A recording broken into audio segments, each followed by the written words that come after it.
9号，美国财政部以所谓侵犯人权为借口，对包括2名中国官员在内的9个国家的40多个实体和个人实施制裁。对此，中国外交部于23号公布了关于对余茂春、托德斯坦恩采取反制措施的决定，予以回应。反制措施包括冻结在我国境内的动产、不动产和其他各类财产，禁止我国境内的组织、个人与其进行有关交易活动，对其本人及直系亲属不予签发签证，不准入境。外交部发言人毛宁当天表示，美方借口所谓西藏人权问题，对中方官员进行非法制裁，有关行径严重干涉中国内政，严重违反国际关系基本准则。中方已对此表明坚决反对，并予以强烈谴责。我们要再次强调，西藏事务纯属中国内政，美方没有权利、没有资格横加干涉，粗暴干涉中国内政，必将受到中方坚决反制。我们敦促美方撤销所谓制裁，停止干涉西藏事务和中国内政。此次反制裁名单中的托德斯坦恩就曾是国际声援西藏运动的政府关系部主任。该组织自称致力于监督维护藏族人基本人权，但实际上是一个亲藏独的国际组织。此外，斯坦恩还曾任美国前副国务卿兼西藏事务特别协调员塞沃尔的高级顾问。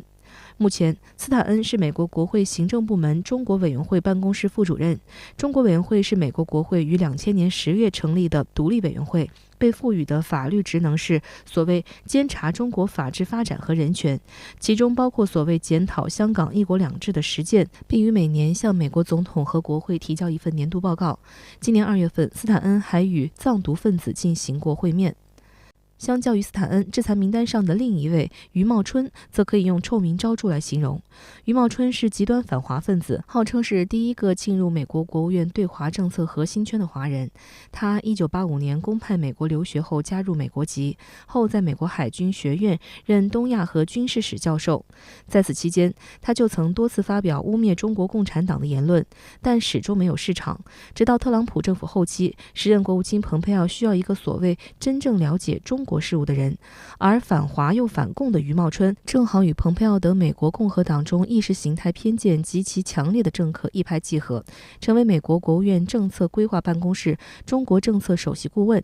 主要为蓬佩奥个人服务，是不少反华政策的幕后推手。例如2020年12月至2021年1月初，在时任美国国务卿蓬佩奥授意下，余茂春就曾指使当时的助理国务卿邦办等人持续向美国国务院各部门宣扬新冠病毒系中国政府故意释放的生物武器等不实论断。此外，今年年初，余茂春投书台湾的英文报纸《台北时报》，以特朗普政府幕僚的身份大谈台湾对所谓美国组建的抗中联盟的重要意义，将台湾比作冷战时期的西柏林。今年3月，蓬佩奥窜访台湾，有消息指这趟行程也是由余茂春安排牵线达成的，而余茂春本人也在窜访之列。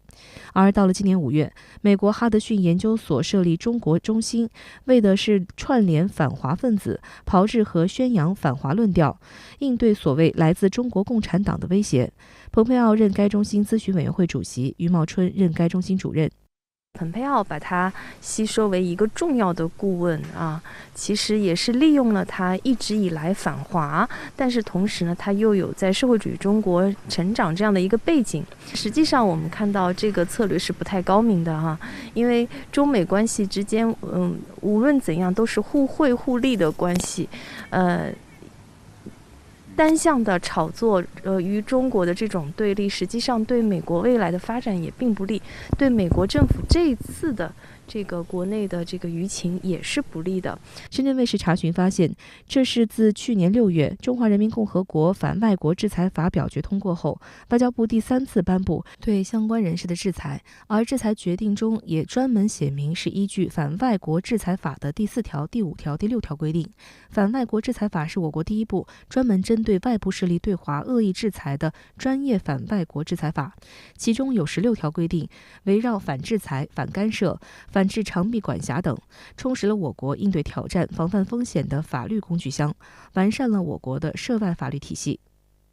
反外国制裁法在落地实施几次啊，都是令行禁止，其实也是在向世人展示中国一直都是按规则来办事，令行禁止的。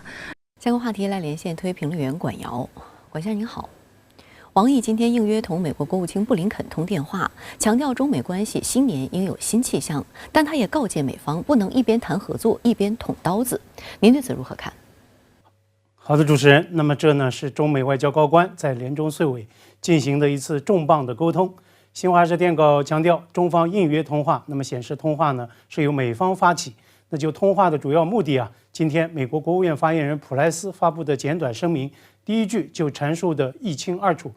The Secretary discussed the need to maintain open lines of communication and responsibly manage the US-PRC relationship.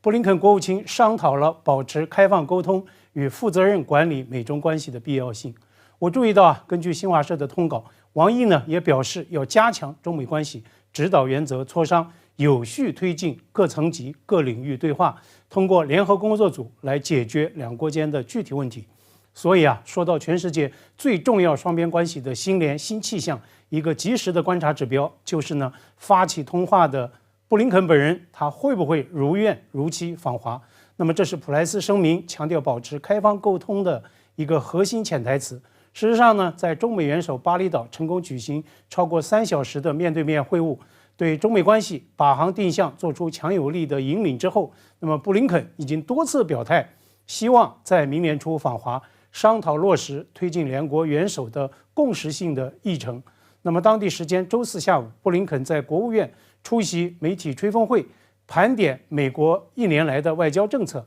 他用2个英文词来形容习拜会 ：candid、productive， 坦率有成果。那么布林肯就再次强调，期待在明年初访华时能够推进美中对话。所以啊，我们结合中美各自的表态，布林肯明年初访华应该是大概率的事件。那么这也将是他就任国务卿进入第3个年头的第一次。那么就中美关系重要性以及面对的复杂挑战而言，美国最高外交官来华确实啊太晚了。当然了，王毅阐述中方立场时也毫不含糊，他对美放了重话，不能一边要对话一边搞遏制，一边谈合作一边捅刀子。美方哪些个动作是无理打压的定向遏制，哪些又是激化矛盾的捅刀子行径，布林肯不会不清楚。中方呢对此也是斩钉截铁，搞单边霸凌老套路，在中国过去行不通，今后啊更是行不通。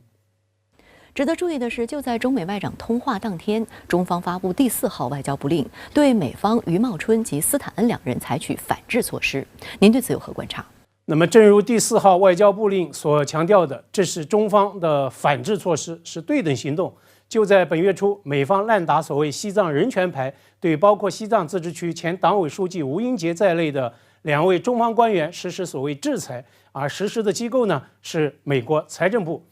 由王毅签字发布的外交部4号令，正是据此做出对应的还击。已经有人注意到，外交部1号令是在2013年2月1日起颁布实行的。那么折算起来，大致相当于每3年才会有一个外交部令。那就此而言呢，对美方这俩货的这个惩戒的规格，那是相当之高的。可以对照的是，这次受制裁的华人余茂春，他名字总是和他攀附的美国史上最烂国务卿蓬佩奥连在一起。蓬佩奥卸任当天迎来中方制裁，但是呢，当时是以发言人表态的形式发布的。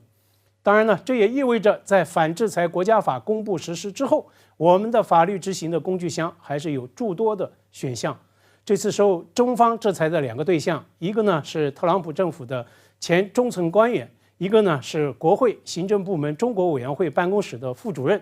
实际上，无论国会山亦或是美国国务院，这都是密集出台涉华法案或者是执行相关对华政策的部门。未来这些个部门可能会成为2大国制裁与反制激烈而且是密集的交锋对决的重点场域。比如有望接任众议长的麦卡锡，他已经承诺要发起成立所谓众院中国专门委员会。而布林肯上周呢，也和副国务卿舍曼联合为国务院内的新设机构 China House， 也就是中国院来揭牌。生于中国并且在内地接受大学以及基础教育的余茂春，这次创造了又一项纪录，他成为首个遭中国外交部令制裁的海外华人，被彻底钉在了历史的耻辱柱。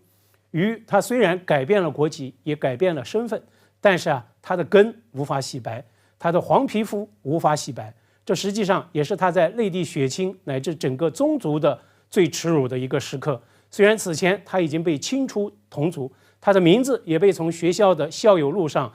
一一移除。有必要提醒，余茂春离开国务院之后，他追随蓬佩奥加入到哈德逊研究所，那么继续上演所谓学术繁华的戏码。那么对于他奉职的这个智库机构，中方企业、中方的机构与个人必须要绷紧制裁这根弦，要和他彻底的划清界限。